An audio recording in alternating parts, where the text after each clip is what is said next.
2023. Happy to have you all join us this morning. A couple of meeting logistics that I want to run through. First of all, I'll introduce myself to those of y'all that don't know me. I'm Kim Nygren. I'm the Deputy Director for the Water Availability Division. Our division houses the Water Rights Permitting Program and also the Water Master programs. Couple things we would like to remind people of is if you would keep your cameras off and your mics muted until we do questions and answers. That helps us keep things focused on our presenters and our presentations.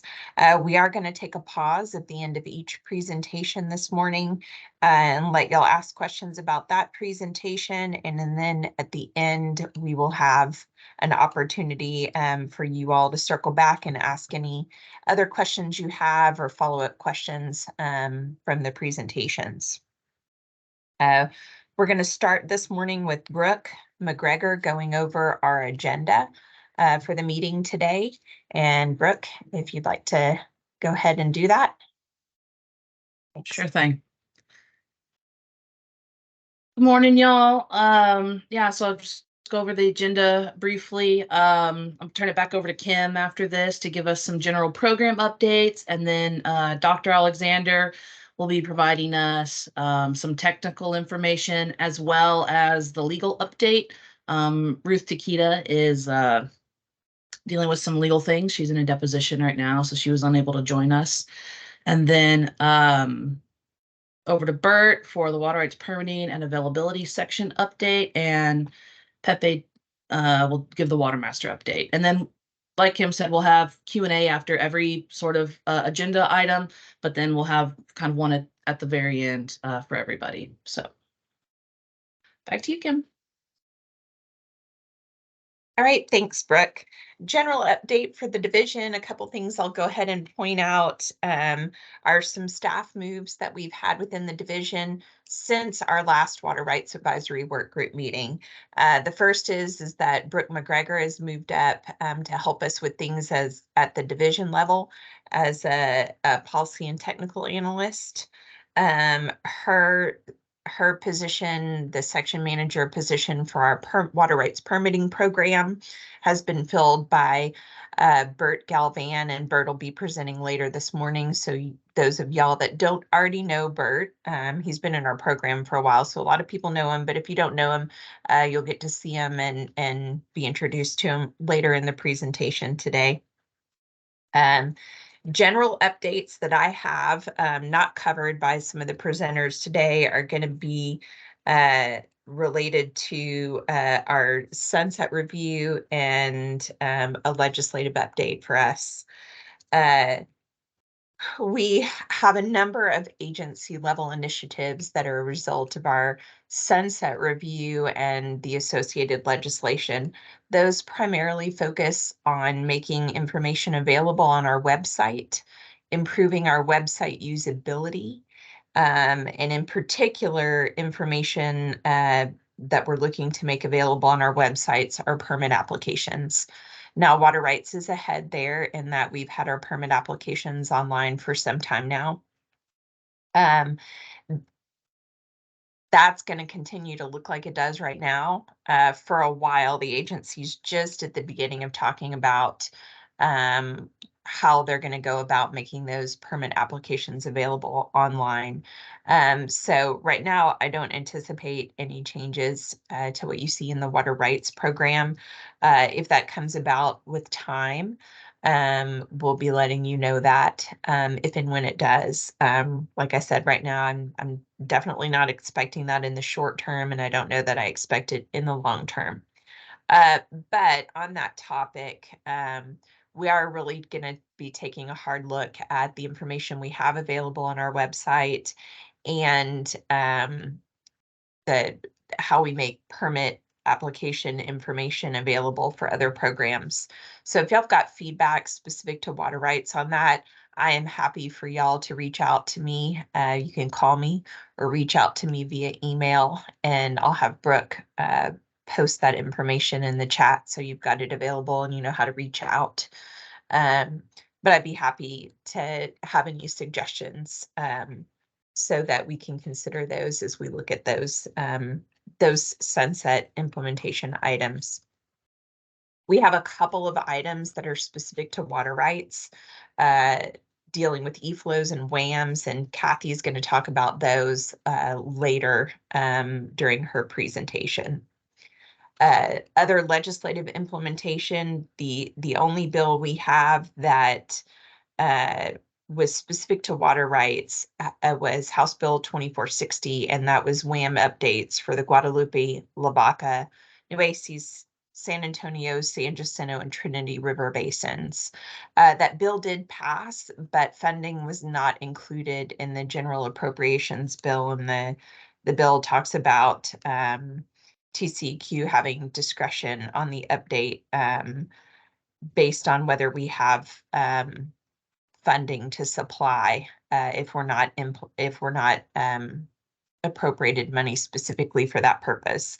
And we have taken a look, and we have lots of agency priorities out of sunset. So we're at this time have not found extra funds that would have us go ahead with those updates. So we're not anticipating pursuing those updates right now. We've had several folks ask us if a third party, an outside entity, can update those WAMs. And we have done that with several entities and basins across the state. And so we can do that in this case. What y'all will need to do is just reach out to us and work with us so that we can ensure that if you do go forward with an update in those basins, that it's something we can accept for permitting. And like I said, we do have experience working with folks that have done just that. That takes care of legislative update and general update. And Brooke, correct me, but I think I'm going to pass it off to Kathy and let her start her update. Yes, ma'am. Thanks. All right, Kathy, you're up.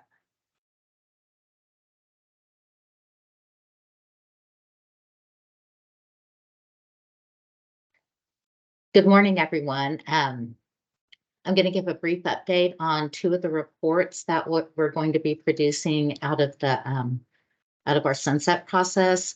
And like Brooke said, I'll also be following that up with the legal update since Ruth's unable to be here. So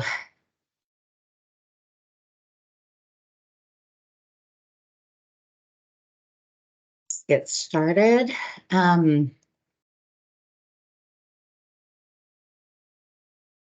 The first thing that I'm going to talk about is this came out of the Sunset Commission report. It's recommendation 3.3, and it directs TCEQ to publish a report on its website on its water availability models, including, as you can see, the development structure of WAMs, ongoing WAM updates, and prioritization. This is a management action, so it's non-statutory. We're rapidly working on this one, but I wanted to let everyone know that if you have any comments or suggestions on what you might like to see in that report, please reach out to me and let me know. We're anticipating getting that out after the end of the fiscal year, so sometime in September, and it will also include an update of all the model versions on our website. The other report that we'll be working on in the fall came out of Senate Bill 1397, our sunset bill, and it requires TCEQ to submit a biennial report to the Environmental Flows Advisory Group on the standards. And so there will be a discussion of what we've been doing in the last biennium in implementing reflow standards. The report will also include information from Parks and Wildlife and the Water Development Board, and we'll be reaching out to our sister agencies to gather their input. This report will be due January 1st of 2024. So I think I'll pause there and see if anybody has any questions on those two reports.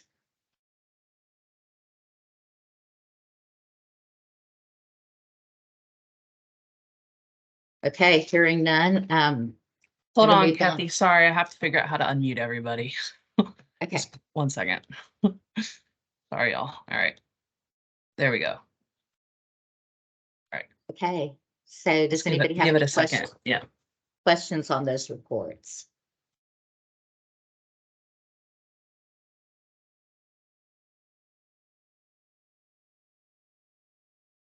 Okay, and like Kim said, we'll be circling back at the end of the after everyone's given all the presentations, and there'll be another opportunity to ask questions. So I'm going to jump into the legal report. In management news in the Office of Legal Services, OLS Director Aaron Chancellor and ELD Deputy Director Charmaine Backens recently returned to their usual roles after serving in interim positions over the past 6 months. We have a pending case in District Court, Travis County District Court, regarding permit number 12378 issued to the Guadalupe Blanco River Authority. And that case is National Wildlife Federation v. Texas Commission on Environmental Quality. It was originally set for hearing on May 4th, 2023, and it's been reset by agreement, and that hearing will be September 13th of 2023. And at the State Office of Administrative Hearings, we currently have 3 pending contested cases. Those would be the San Antonio Water System Permit 13098. The hearing on the merits was held April 25th through 27th of 2023, and closing arguments were filed yesterday by the parties. The City of Wichita Falls Permit 13404 is set for a hearing on the merits August 14th through 25th. So in a couple of weeks. We also have the Port of Corpus Christi Authority of Nueces County permit 13630, and that's set for a hearing on the merits September 18th through 22nd of 2023. Information on those cases, all the filings can be found on the Commissioners Integrated Database on our website. And we said if anybody has any questions about any of those things, please reach out directly to her. And that concludes the legal update. So, Brooke, is everyone unmuted in case they have questions? Yes, they should be.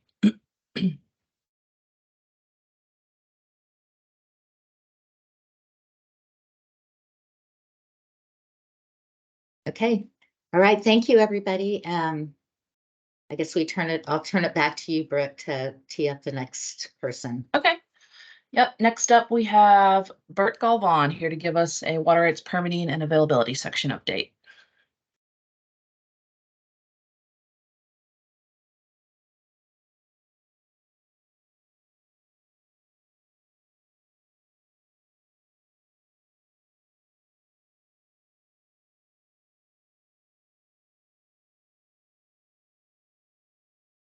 Hey, Bert, you're muted. Morning, everybody. Again, I'm Bert Galvan, new section manager for water rights permitting availability section. I'm going to give you an update for the water rights permitting availability section. So let's start with that. Okay. This is a graph showing the breakdown of pending applications by technical review group. We are always receiving and processing applications. So these numbers are from a few days ago. We had 135 pending applications, which includes applications that have been contested. The level of technical review can vary across types. Fast track applications, for example, require technical review that is a lot less than the appropriation applications, for example. Here we have the pending and uncontested versus contested applications chart. Out of the 135 pending applications, 20 of those are contested currently. This is a much higher number of contested applications than we usually see. It is usually somewhere more closer to 4 or 5. And here's a line chart with our total pending applications in-house going back to 2014. We have not completed the month of July, so this numbers could change if we get any new applications by the end of the month. Our goal has been to keep this number below 125, and we have been able to stay on target since the summer of 2020. Summer of 2021, as you can see there. So we've been doing good so far. Stay on target. For the fiscal year 2023, so far we have received 68 applications, out of which 70% have been fast track or House Bill 1964 applications. And we have also completed 70 applications.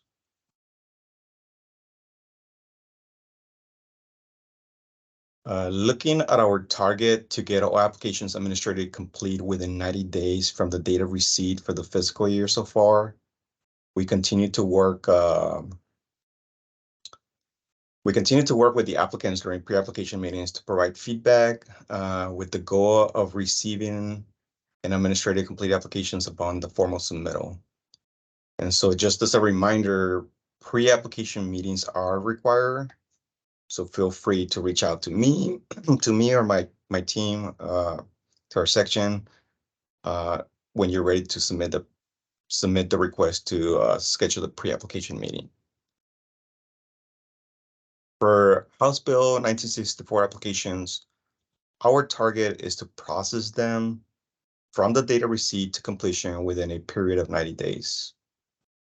So far this fiscal year, 6 out of the 8 were on target, and the other 2 were pretty close behind.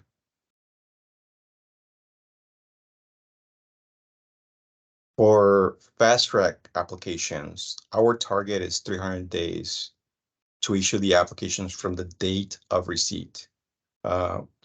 We continue to improve on this number. 4 of the applications for which we were unable to meet the time frame had received hearing requests. The hearing request generally adds lots of time to the processing time.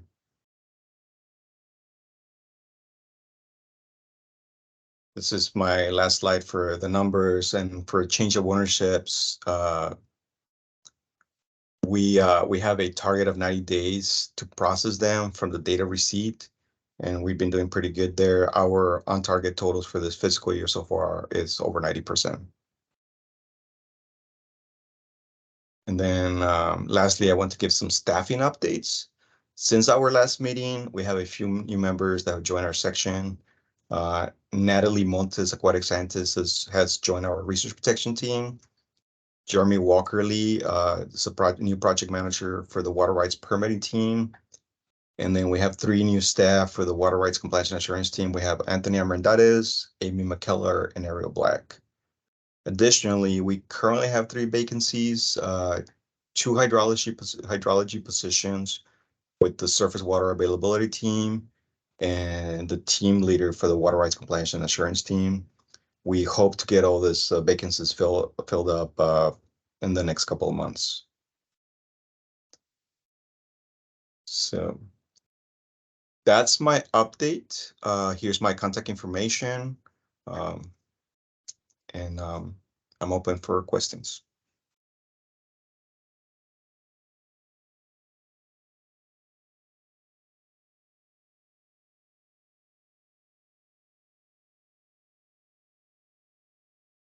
Okay. That's all I have. Thank you. Thanks, Bert. Next up, Pepe with the the Water Master Program update. Yes, thank you, Brooke. I'm going to start sharing my presentation here.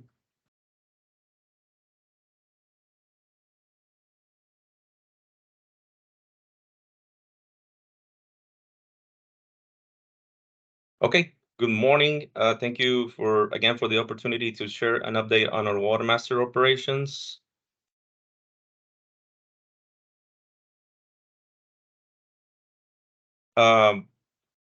Related to the Water Master Basin evaluations for fiscal year 23, the evaluation for the Trinity River Basin, San Jacinto River Basin, Trinity and San Jacinto Coastal Basin, and the Neches Trinity Coastal Basin.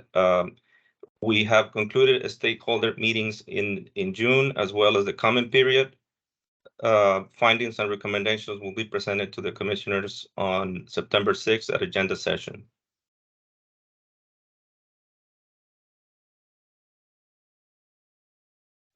Program updates. Overall, the section has continued with routine investigations while managing an increased number of water rights and surface water related complaints, mostly due to the drought. Suspensions and curtailments have been necessary to implement in some areas impacted by the drought and the lack of flows. In terms of a staff update, in the South Texas Water Master Program, we have Lisette Gonzalez, our new administrative assistant in the San Antonio office. In the Rio Grande Harlingen Water Master's Harlingen office, we have Daniel Guerra, new assistant water master, and Samantha Stillman, water master deputy. In the Brazos program, we have Carlos Paris and Alejandro Laje, both of them water master deputies. On the other hand, we have currently have a vacancy in the South Texas program and one in the Brazos program.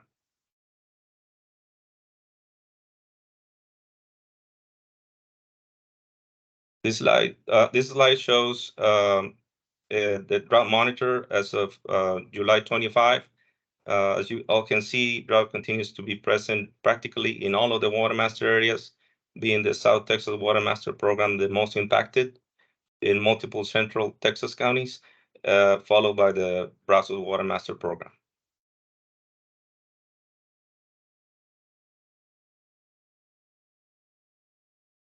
And that is all for my update.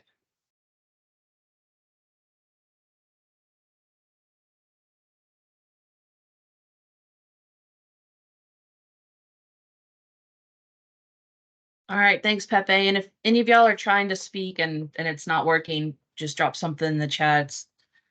Learning how to do this. So Kim, I think that covers all of our updates. If we just want to open the floor to general Q&A, see if we have anything. Sure.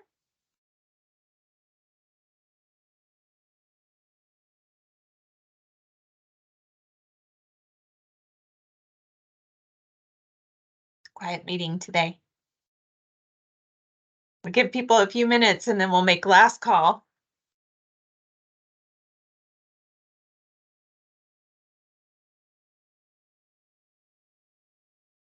Okay, I think the only thing we've had is we had someone request whether the recording from today's meeting would be available online, and Brooks responded to that in the chat, letting y'all know that we will post it online when it's available. It'll be a couple days before that happens. And with that, we'll do last call for any questions or anything anybody has. If for some reason your unmute isn't working, post it in the chat. And if we don't get anything, I'll just remind everybody, if you've got something you want to ask us one-on-one, you're welcome to reach out to any of the folks who presented today, or myself, by phone or by email, and we're happy to try to get your questions answered today. Okay, well, that's it. We'll let everybody get back to their business today. Thank y'all for joining us. Bye, everyone. Bye.